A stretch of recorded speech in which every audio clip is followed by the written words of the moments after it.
बहुत सारी बातें उठ रही है, धर्म परिवर्तन हो रहा है, पखंडवाद की बहुत सारी बातें चल रही है, सोशल मीडिया भरा रहता है पखंडवाद को लेकर। लोग जैसे क्रिश्चियनिटी के पीछे पड़े हुए हैं, हर बंदा कह रहा है कन्वर्जन हो रही है ना, और हर बंदा यही सवाल कर रहा है कि ये भी पास्टर बन गया, ये भी प्रचार कर रहा है। जब हम प्रभु यीशु मसीह को स्वीकार करते हैं, अपना मुक्तिदाता स्वीकार करते हैं, अपना सेवियर स्वीकार करते हैं, जब हमने प्रभु यीशु मसीह के कलाम को सुना और सुनकर हमने विश्वास किया, और प्रभु की वाणी में लिखा है जाओ धरती के शोर तक जाओ, दूर दूर तक जाओ, धरती के शोर तक जाओ और सभी कौम के लोगों को चेले बनाओ। ये हमें कमांडमेंट है, ऑर्डर है, हुक्म है प्रभु यीशु मसीह की वाणी का, पवित्र बाइबल का। आए दिन नया नया पास्टर देखने को मिलता है, लगभग 17-18 साल की एज होती है। और मैं क्या समझता हूँ, जिसने प्रभु यीशु मसीह को कबूल किया है, जरूरी नहीं उसी को किसी अथॉरिटी लेने की जरूरत नहीं है कि वो उसने खुशखबरी शेयर करनी है, उसे कोई अथॉरिटी लेनी पड़ेगी। नहीं, सबसे बड़ी अथॉरिटी पवित्र बाइबल है, प्रभु यीशु मसीह है, जिसने में बोला है कि जाओ जाओ।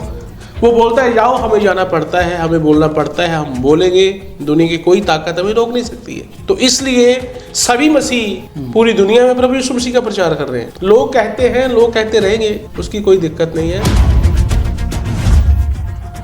बहुत सारी बातें उठती है, कहते हैं कि लोग चर्च बंद हो रहे हैं फॉरेन में, और लोग तो अभी जो क्रिश्चियन लोग हैं वो चर्च बंद कर रहे हैं, और जो चर्च इधर पंजाब में देखे तो टेंट लगाकर प्रचार हो रहा है। क्या वो भी चर्च में ही आता है? देखो आपने खुद ही बोला है कि चर्च बंद हो रहे हैं, चर्च बंद हो रहे हैं और लोग टेंट लगा के क्या कर रहे हैं? प्रचार कर रहे हैं। तो ये कॉमन सेंस की बात है कि जितने लोग प्रभु में आ चुके हैं वो छोटी सी बिल्डिंग में नहीं आ सकते, वो उसके लिए बड़ी स्पेस जरूरत है, उसमें बड़ी स्पेस चाहिए। तो बड़ी स्पेस कहाँ से आएगी? दैट इज इजी वे, आप बड़ा टेंट लगाओ और सभी लोग उसमें इकट्ठे हो सकते हैं। चर्च बंद नहीं हो रहे हैं, चर्च बढ़ रहा है, चर्च इज ग्रोइंग। आप फिर उस इमारत को चर्च बोल रहे हो, वो इमारत चर्च नहीं है, वो लोग प्रभु का चर्च है, वो लोग प्रभु की कलीसिया है। तो इसलिए चर्च बड़े हो रहे हैं, बहुत लोग प्रभु में आ रहे हैं। मसीही सेवक टीवी देखने वाले दर्शकों का हार्दिक अभिनंदन।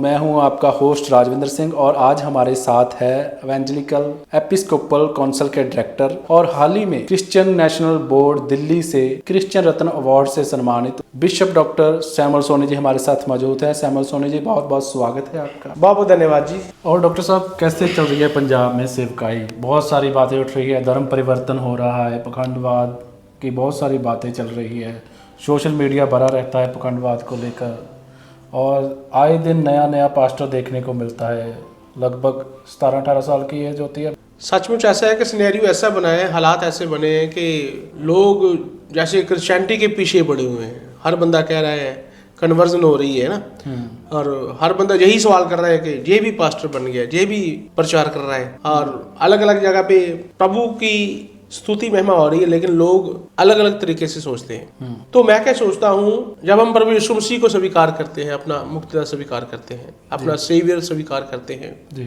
जब हमने प्रभु यीशु मसीह के कलाम को सुना और सुनकर हमने विश्वास किया, और प्रभु की वाणी में लिखा है जब हम प्रभु के कलाम को सुनते हैं, उसकी वाणी को सुनते हैं, सुनने के बाद हमारी कुछ ड्यूटी बन जाती है।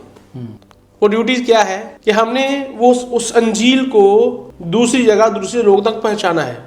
मतलब कि प्रभु के कलाम में लिखा है जाओ धरती के शोर तक जाओ, दूर दूर तक जाओ, धरती के शोर तक जाओ और सभी कौम के लोगों को चेले बनाओ। ये हमें कमांडमेंट है, ऑर्डर है, हुक्म है प्रभु यीशु मसीह की वाणी का, पवित्र बाइबल का। तो इसलिए ये जरूरी है हर मसीह के लिए कि जो फेथ उसने रखा है, जो फेथ उसके पास है, वो फेथ दूसरी तक जरूर पहुंचाए।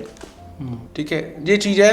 और दूसरी बात, अब कह रहे हैं हर बंदा पास्टर बन रहा है, और मैं क्या समझता हूँ, जिसने प्रभु यीशु मसीह को कबूल किया है, जरूरी नहीं उसी को किसी अथॉरिटी लेने की जरूरत नहीं है कि वो उसने खुशखबरी शेयर करनी है, उसे कोई अथॉरिटी लेनी पड़ेगी। नहीं, सबसे बड़ी अथॉरिटी पवित्र बाइबल है, प्रभु यीशु मसीह है, जिसने में बोला है कि जाओ जाओ। वो बोलता है जाओ, हमें जाना पड़ता है, हमें बोलना पड़ता है, हम बोलेंगे, दुनिया की कोई ताकत हमें रोक नहीं सकती है। तो इसलिए सभी मसीह पूरी दुनिया में प्रभु यीशु मसीह का प्रचार कर रहे हैं। लोग कहते हैं, लोग कहते रहेंगे, उसकी कोई दिक्कत नहीं है। और दूसरी बात मैं ये भी कहना चाहता हूँ, जहाँ तक खुशखबरी फैलाने की बात है, जहाँ तक प्रचार करने की बात है, खुशखबरी फैलाने की बात है, गीत भजन गा के प्रभु की महिमा करने की बात है, ठीक है, उस चीज के लिए कोई अथॉरिटी नहीं है। लेकिन पवित्र कलाम में ये भी लिखा है, प्रभु की वाणी में ये भी लिखा है कि तुम जो हुकूमतें हैं, जो सरकारें हैं जी, जो लॉ एंड ऑर्डर है, उसको भी हमने तरजीह देनी है जी, उसको भी हमने तरजीह देनी है। कहने का मतलब है दो पहलू हमारे पास है, एक पवित्र बाइबल है, एक कॉन्स्टिट्यूशन है। हमने कॉन्स्टिट्यूशन को भी फॉलो करना है जी, हमने पवित्र बाइबल को भी फॉलो करना है, ठीक है। ऐसा नहीं है कि मैं पवित्र बाइबल फॉलो करूं और कॉन्स्टिट्यूशन फॉलो ना करूं, कॉन्स्टिट्यूशन फॉलो करूं पवित्र बाइबल ना फॉलो करूं। हमें ऐसा भी समय आएगा, कानून बन जाएंगे, लेकिन सबसे पहला पहलू पवित्र बाइबल होगा हमारे लिए, ठीक है। लेकिन ये जरूरी है कि जो लॉ एंड ऑर्डर है उसको हम फॉलो करें। इसलिए प्रचार करने के लिए कोई अथॉरिटी नहीं है, गीत भजन गाने के लिए कोई अथॉरिटी नहीं है। लेकिन जब किसी बंदे ने, किसी इंसान ने चर्च रन करना है, मतलब एज ए पास्टर चर्च चलाना है, वो एक अलग चीज है। खुशखबरी शेयर करनी, प्रचार सुनवाना, गीत भजन गाना अलग चीज है। लेकिन as a priest, as a pastor church को रन करना, that is a different story, वो एक अलग चीज है, ठीक है। उसके लिए टर्म एंड कंडीशंस है, ठीक है, उसके लिए टर्म एंड कंडीशन है। पवित्र बाइबल उसके लिए अलग चीज बोलती है, कॉन्स्टिट्यूशन उसके लिए अलग चीज बोलता है, ठीक है। यानी कि पवित्र बाइबल को हमें फॉलो करना है। वो बंदा पहले अपने फैमिली की जो प्राथमिकताएं हैं, जरूरतें हैं, उनको पूरा करे। उसके बाद प्रभु के कलाम की शिक्षा ले, संतों सेवकों के साथ रहे, टाइम स्पेंड करें, ठीक है। फिर इवेंजलिज्म करें, ठीक है। फिर प्रभु के संतों के साथ सेवा करें। उसके बाद जरूरी है कि उसका ऑर्डिनेशन हो, जरूरी है, क्योंकि इसके लिए जब हम पढ़ते हैं क्रिश्चियन मैरिज एक्ट 1872, उसमें ये लिखा है पार्ट 1 में ही, who can solemnise the marriage, क्योंकि आफ्टर प्रीस्ट बनने के बाद ये जरूरी है कि हमने शादियां भी पढ़नी है जी, बिल्कुल, हमने बच्चों को मखसूस भी करना है जी, हमने फ्यूनरल भी करने हैं। तो उसके लिए प्रॉपर ट्रेनिंग है, उसके लिए प्रॉपर एक स्टडी है, और उसके लिए ऑर्डिनेशन सर्टिफिकेट है, उसके लिए ऑर्डिनेशन सर्विस है। वो ऑर्डिनेशन लेके ही हमने प्रभु की अंजील को और चर्च को रन करना है। उसके बिना सरकार भी हमें अलाउ नहीं करती और पवित्र बाइबल भी हमें अलाउ नहीं करती है। तो ये जरूरी एक चीज है। चर्च क्या है? देखिए, जब हम एज पर कॉन्स्टिट्यूशन देखते हैं तो उसमें क्या है, जब क्रिश्चियन मैरिज एक्ट 1872 पढ़ते हैं, उसमें लिखा है, चर्च की डेफिनेशन दी गई है, चर्च को डिफाइन किया गया है। जो रोमन कैथोलिक चर्च है, एंग्लिकन चर्च है, चर्च ऑफ स्कॉटलैंड है, चर्च ऑफ इंग्लैंड है, चर्च को ऐसे डिफाइन किया गया है, ठीक है। और जहां वो एक ऐसी चैपल चर्च, वो प्लेस, वो बिल्डिंग जहां पे प्रभु के लोग इकट्ठे होके वर्शिप आराधना करते हैं, उसको भी चर्च बोला गया है, ठीक है। और एज बिब्लिकल देखते हैं, बिब्लिकली वो इमारत चर्च नहीं है जी, बिब्लिकली वो इमारत चर्च नहीं, बिब्लिकली वो लोग चर्च हैं, वो लोग प्रभु की दुल्हन है, हम उसको चर्च बोलते हैं। लोग चर्च बंद हो रहे हैं फॉरेन में, और लोग तो अभी जो क्रिश्चियन लोग हैं वो चर्च बंद कर रहे हैं। और जो चर्च इधर पंजाब में देखे तो टेंट लगाकर प्रचार हो रहा है, क्या वो भी चर्च में ही आता है? देखो आपने अभी खुद ही बोला है कि चर्च बंद हो रहे हैं, चर्च बंद हो रहे हैं और लोग टेंट लगा के क्या कर रहे हैं? प्रचार कर रहे हैं। तो ये कॉमन सेंस की बात है कि जितने लोग प्रभु में आ चुके हैं वो छोटी सी बिल्डिंग में नहीं आ सकते, उसके लिए बड़ी स्पेस जरूरत है। उसमें बड़ी स्पेस चाहिए, तो बड़ी स्पेस कहां से आएगी? दैट इज इजी वे, आप बड़ा टेंट लगाओ और सभी लोग उसमें इकट्ठे हो सकते हैं। चर्च बंद नहीं हो रहे हैं, चर्च बढ़ रहा है, चर्च इज ग्रोइंग।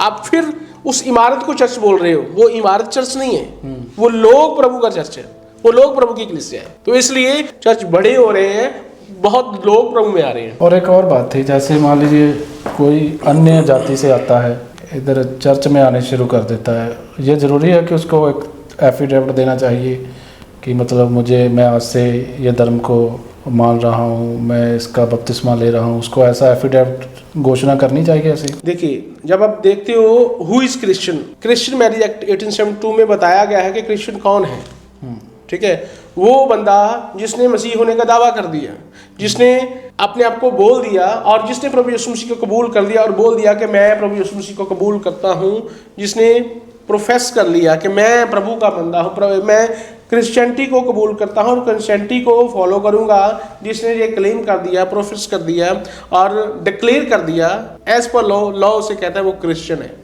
ये कागजी तौर पर करना चाहिए क्या कि हाँ मैं आज से क्रिश्चियन हूँ?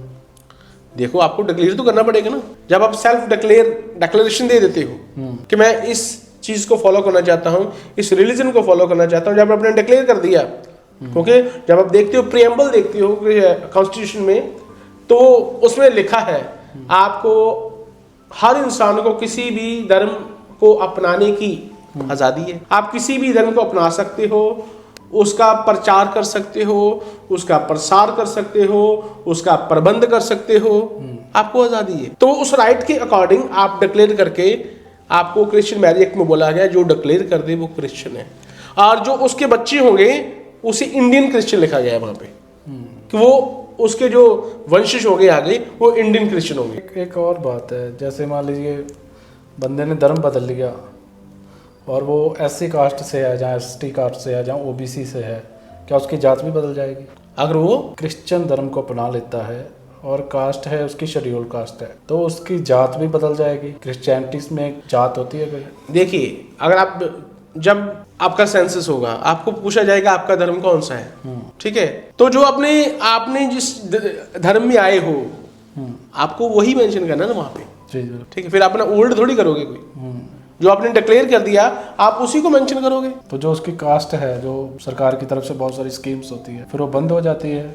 देखो जी, क्रिश्चियनिटी में आएगा तो क्रिश्चियनिटी में जो है वही मिलेगा, दूसरी चीज नहीं मिलेगी, ठीक है ना। जो एज पर क्रिश्चियन जो स्कीम्स होगी उसको मिलेगी मिनोरिटीज की, जो शेड्यूल कास्ट होगा उसको नहीं मिलेगी, क्योंकि उसने वो क्विट कर दिया। बहुत सारे लोग हैं क्रिश्चियनिटी में आते हैं लेकिन वो अपना पैटर्न नहीं छोड़ते हैं, वो मेरे ख्याल से वो गलत चीज़ है। अब बात करेंगे, जैसे बहुत सारे चर्चेस हैं पंजाब में, बहुत सारे लोग घर से प्रैक्टिस कर रहे हैं और उनकी जो रजिस्ट्रेशन को लेकर भी बातें उठती है सोशल मीडिया पर। उनको कौन सी रजिस्ट्रेशन कहाँ से होती है, जैसे चर्च की रजिस्ट्रेशन, बहुत सारे लोग हैं उनको पता नहीं है। इसका रजिस्ट्रेशन का क्या प्रोसेस होता है जो चर्च की रजिस्ट्रेशन? देखिए, कोई भी अपने संगठन, क्योंकि लोग इकट्ठे होंगे आपका संगठन बनेगा, ठीक है। दो चीज़ें हैं, अगर आपने प्रभु की सेवा करनी है, जैसे मैंने बोला है, आपने चर्च रन करना है और चर्च प्रैक्टिस करनी है, चर्च रन करना है, उसके लिए आपको ऑर्डिनेशन लेना बहुत अनिवार्य है, ज़रूरी है। उसके बाद आपके लिए घर से निकलना, प्रभु की सेवा करना अलाउड नहीं है जी। उसी तरह अगर आपने अपने संगठन बनाना है, ठीक है, आपने अपना ऑर्गेनाइजेशन बनानी है, क्योंकि लॉ कहता है आपको प्रचार करने का, प्रसार करने का, प्रबंध करने का, ठीक है, आज़ादी है। अगर आपने प्रसार करना है, प्रबंध करना है, और ज़रूरी है आपको संगठन बनाना पड़ेगा जी, ठीक है। 3 तरह के प्लेटफॉर्म्स हैं जहाँ पे आप अपने रजिस्ट्रेशन करा सकते हो। आप सोसाइटी एक्ट में जा सकते हो, आप ट्रस्ट एक्ट में जा सकते हो, आप कंपनी एक्ट में जा सकते हो, ठीक है, और इनमें जाके आप अपने चर्च को, अपने संगठन को रजिस्टर्ड कर सकते हो। ऑर्डिनेशन का क्या प्रोसेस होता है, जो पास्टर को ऑर्डिनेशन होता है? देखिए, ऑर्डिनेशन का प्रोसेस यही है, सबसे पहले तो उसकी बुलाहट हो, ठीक है, वो डिक्लेयर करे लोगों के बीच, ठीक है, कि मैं प्रभु की सेवा करना चाहता हूँ। डिक्लेयर करने के बाद ये ज़रूरी है कि वो थियोलॉजी स्टडी ले, ठीक है। स्टडी करने के बाद ऑर्डिनेशन के लिए जाए, ऑर्डिनेशन के लिए भी उस ट्रेनिंग को पूरा करने के बाद उसका ऑर्डिनेशन करके वो सेवा के लिए आगे जा सकता है। मैंने पहले बात की थी कि 17-18 साल के बच्चे कह सकते हैं, बाइबल उठाते हैं, 4-5 लड़के लेते हैं बाउंसर टाइप, सिक्योरिटी टाइप, और प्रचार करने चले जाते। इसकी भी कोई एज लिमिट होती है या पास्टर बनने के लिए? देखो जी, पास्टर बनने के लिए एज लिमिट 30 ईयर्स है जी। अगर अपनी चर्च रन करना है, चर्च प्रैक्टिस करनी है, सेवा करनी है, और 30 साल की उम्र का होना अनिवार्य है। उन लोगों को क्या मैसेज देना चाहते हैं जो ऐसे, जिन्होंने प्रैक्टिस शुरू करी है? कैसे? जैसे 17-18 साल हो गए और बाइबल पकड़ी और प्रचार करने चले? नहीं, प्रचार कर सकते हैं, खुशखबरी शेयर कर सकते हैं, शादी किसी का निकाह नहीं पढ़ सकते हैं, फ्यूनरल नहीं कर सकते हैं, बच्चों को मखसूस नहीं कर, जो चर्च में अंदर होने वाले रिचुअल्स हैं वो नहीं कर सकते हैं। प्रचार हर बंदे को राइट है जी। वो पास्टर है या नहीं है, अगर वो प्रभु में है उसका राइट है, वो आप जिस धर्म में है उसका प्रचार कर सकता है, प्रचार कर सकता है। चर्च प्रैक्टिस अलग चीज है, ठीक। चर्च की प्रैक्टिस करना, चर्च रन करना अलग चीज है, और गॉस्पेल शेयर करना अलग चीज है। अगर आप प्रॉपर चर्च रन करते हो, कुछ लोग आपके पास आएंगे, उनके बच्चों की शादी होंगी, उनका पढ़ने बनेंगे, आपको वही पढ़ सकता है इसके पास episcopal ordination as per Christian Marriage Act. इसलिए जरूरी है, अगर आपने चर्च रन प्रैक्टिस करनी है, चर्च रन करना है, तो आपको ऑर्डिनेशन लेना बहुत अनिवार्य है। आप बाइबल को भी पूरा करते हो और आप कॉन्स्टिट्यूशन को भी पूरा करते हो, ठीक है। तो उसके लिए जो ट्रेनिंग है 9 मंथ की है, हो सकती है 12 महीने की हो सकती है, ठीक है। कुछ आजकल जूम पे भी ट्रेनिंग चल रही है, पास्टर बनने के लिए पास्टर की ट्रेनिंग, पास्टर के ड्यूटीज क्या है, पास्टर के राइट क्या है, पास्टर ने करना क्या है, उसके लिए प्री ऑर्डिनेशन ट्रेनिंग जो होती है 9 मंथ की हो सकती है, ठीक है, 1 साल की हो सकती है, जो जोम पे कुछ ट्रेनिंग हो सकती है, वो लेके ही उसका ऑर्डिनेशन होता है। ऐसी बहुत सारी इन्फॉर्मेटिव वीडियो आपके सामने लाते रहेंगे, तब तक के लिए धन्यवाद।